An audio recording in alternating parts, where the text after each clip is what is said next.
Muy buenos días a todos, bienvenidos a este nuevo vídeo del canal. Mi nombre es Héctor Moedano y es un placer estar de vuelta con todos vosotros.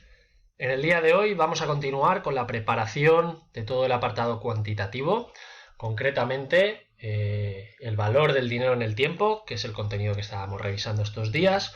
Vamos a hacer una pequeña revisión y luego entraremos en materia con algunos apartados que yo creo que son bastante interesantes, principalmente todo lo que es el análisis de las tasas anuales equivalentes. Va a ser principalmente lo que nos vamos a centrar en el día de hoy.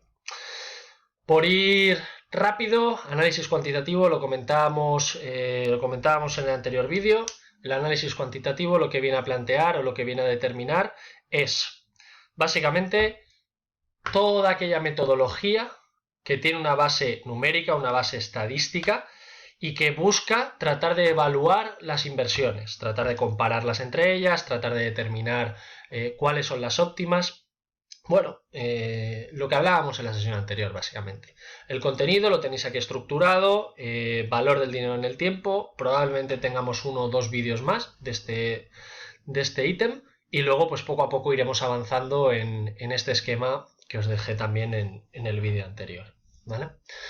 Hablábamos, concepto clave, elemento principal a la hora de determinar cualquier tipo de inversión. Pues fijaros, si yo tengo una determinada inversión que quiero acometer, lo que voy a tener siempre es una línea temporal, probablemente pues empezaremos en T0, T1 y sucesivos. Es decir, ¿qué podía hacer yo con cualquier flujo de caja? Podría capitalizarlo o podría descontarlo, llevar a valor futuro o llevar a valor presente. ¿Vale? Estas son las reglas básicas de cualquier inversión, saber a cuánto dinero equivale cualquier flujo de caja en el futuro o en el presente.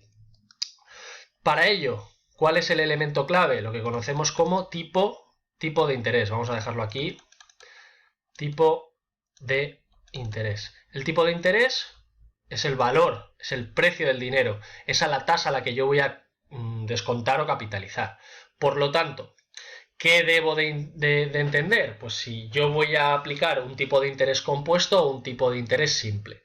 El tipo de interés simple, lo veíamos aquí, es aquel en el cual lo único que generaba intereses es el principal, y en la parte de interés compuesto es en aquella en la cual los intereses son reinvertidos, es decir, los intereses generan nuevos intereses, ¿vale?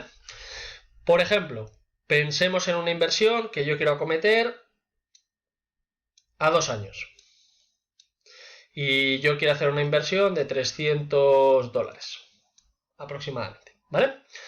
Pongamos que lo quiero hacer a una tasa del 5% durante 2 años, 1 y 2. Para saber cuál es el valor de este flujo de caja, de estos $300, ¿qué tengo que hacer? Pues me voy a la fórmula, valor futuro, y la aplico. Es decir, el valor futuro de esa inversión de 300 euros o $300 lo tengo que multiplicar por 1 más tipo de interés, 0,05, y elevarlo a la 2. Sacamos la calculadora y aquí lo tenemos, ¿vale? Como os decía, fácil de calcular, creo que todos lo hemos visto en la carrera, en cualquier formación en la que hayamos trabajado algo de matemáticas financieras, y por lo tanto, bueno, simplemente quería hacer hincapié en que los intereses compuestos pues suelen tener, es decir, suelen aparecer en muchísimos más ejercicios que el interés simple, que como su nombre indica, pues es bastante básico y no hay que darle más vueltas, ¿vale? Bien, una vez ya entiendo, ya sé qué es un tipo de interés, para qué sirve y cómo lo puedo utilizar a la hora de capitalizar o a la hora de descontar, como buen analista y como buen estudiante del CFA, lo que me voy a encontrar son muchas variables, o muchas variantes, mejor dicho, de inversiones. Unas variantes de inversión me las van a dar con unas tasas, a lo mejor de devengo semianual, otras me las van a dar con devengos cuatrimestrales, otras mensuales, es decir, que a la hora de plantear una inversión con un tipo de interés, ¿vale? Pues a lo mejor una tiene estos momentos de devengo y a lo mejor una tiene menos. Por lo tanto, ¿qué es mejor? ¿Un 6% con devengo trimestral o un 6% con devengo cuatrimestral? Pues esto es lo que vamos a ver ahora. Las tasas anuales equivalentes lo que vienen a ayudarnos es a homogeneizar, esta es la palabra clave, homogeneizar los tipos de interés, que a lo mejor me los están dando en un formato que o bien me va a ser más difícil de comparar. Necesito tener las mismas métricas o los mismos periodos de tiempo para que sea fácil comparar una inversión con otra.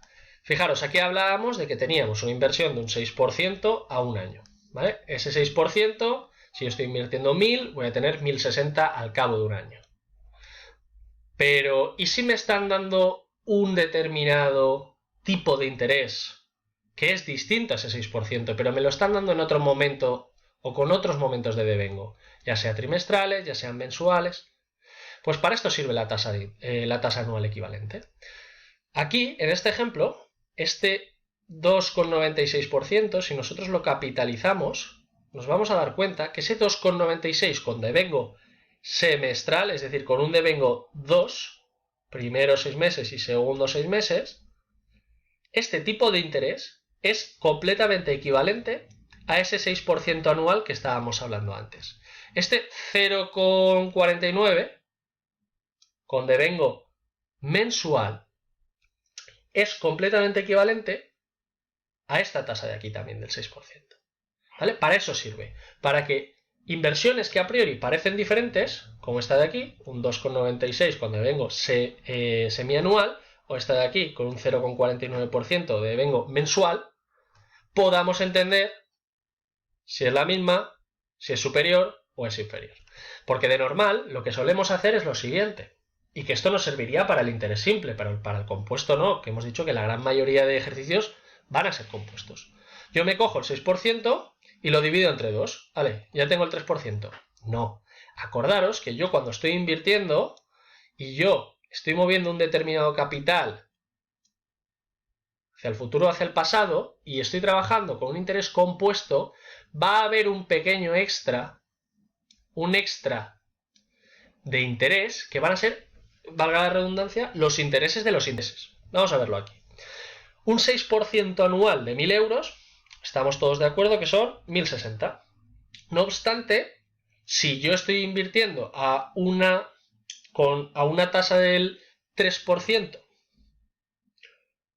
con estos devengos, es decir, con un mayor devengo, ¿qué es lo que va a ocurrir?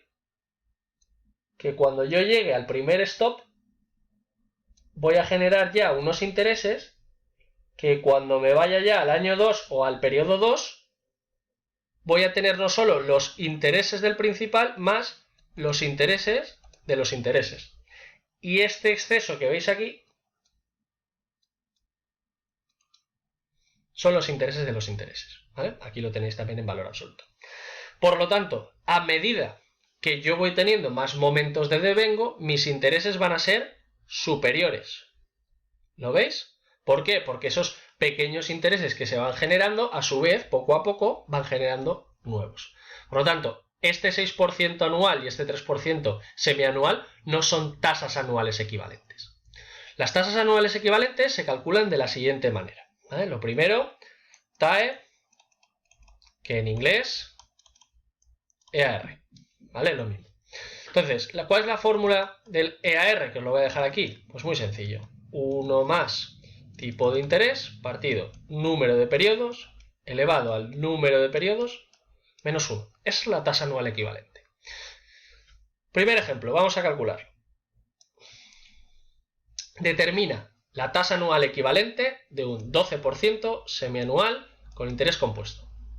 Pues calculamos. La EAR es igual a 1 más tipo de interés del 12%, 0,12, partido número de periodos, elevado número de periodos, menos 1. ¿Cuál es el resultado? 12,36%. Lo tenéis aquí, ¿vale? Esta es la tasa anual equivalente de calcular un 12% con devengo semianual.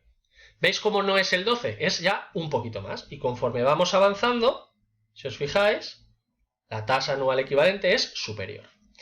Por último, y con esto vamos a ir cerrando, ¿cómo calculamos la tasa anual equivalente de periodos de capitalización infinitos. Hemos visto antes que tenemos, por ejemplo, pues periodos de capitalización 1, periodos de capitalización 2, vamos a ponerlo así mejor, ¿vale? Tenemos el primero, el que yo empiezo en T0 y simplemente me tengo que ir a T1, pero puedo empezar en 0, a los 6 meses y al año. Pero ¿qué ocurre cuando yo tengo momentos de devengo infinitos? Es decir, ¿cuál es el máximo al que puede llegar esta tasa anual equivalente? Pues es esta fórmula que veis aquí, que os he dejado un poquito más marcada. La EAR, la tasa anual equivalente de estas inversiones, simplemente tenemos que elevar por el tipo de interés y restarle 1, ¿vale? Es decir, sería E al 0,12 menos 1 igual 12,75%. ¿Queda claro?